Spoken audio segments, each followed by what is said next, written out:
Trial versions of Autobahn DX can be downloaded from the Aquaforest website. A trial license key will be sent by email.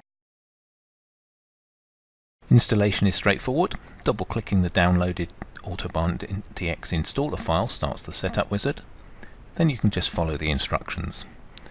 Click Next to begin. Click on Agree to the license. Click Next to use the default installation folder. Then the installer copies the files and sets up the application.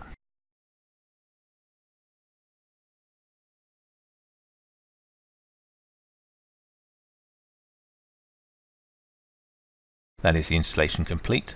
Click on Run the application to start.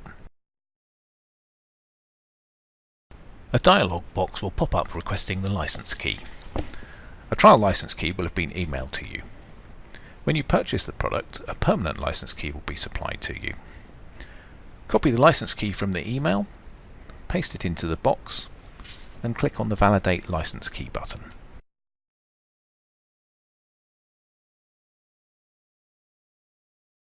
We hope this tutorial's been useful. For more information, please visit the Aquaforest website.